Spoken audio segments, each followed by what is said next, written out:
మేమేమో పాజిటివ్ అజెండాతో పోతున్నాం.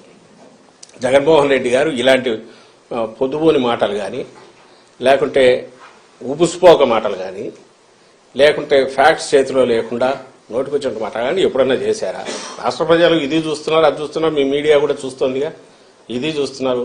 ఒక పార్టీ అధ్యక్షుడిగా, ముఖ్యమంత్రిగా జగన్మోహన్ రెడ్డి గారు ఇంతకుముందు ప్రతిపక్ష నేతగా అయినా సరే పార్టీ పెట్టినప్పటి నుంచి ఇలాంటి అడ్డగోలు కామెంట్స్ చేయడము, ఈవెన్ ఆయన ఏ పత్రిక అయితే పెట్టారో సాక్షి, దాంట్లో అడ్డగోలు ఊరక రాయడం ఊసిపోక ఆధారం లేకుండా ఎప్పుడన్నా జరిగిందా? ఆయన ఎప్పుడు కామెంట్ చేయట్లేదు, ఫ్యాక్ట్స్ ఉంటే దాని మీదే మాట్లాడుతున్నారు. ఇప్పటికీ అదే చేస్తున్నారు.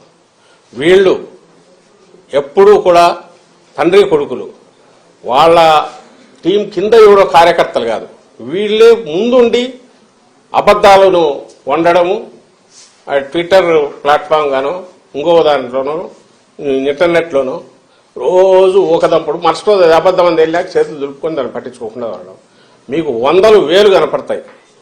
మొత్తం ప్రచారం కానీ, వాళ్ళ రాజకీయ వ్యవహారాలు కానీ, వాళ్ళ విధానాలు కానీ అన్నీ ఏంటంటే అబద్ధాలతో వండడం, దాన్నే 10 సార్లు 100 సార్లు చెప్పడం, అదే నిజమని వాళ్ళు నమ్మడం, అదే నిజమని ప్రజలు నమ్మించాలని చూడడం.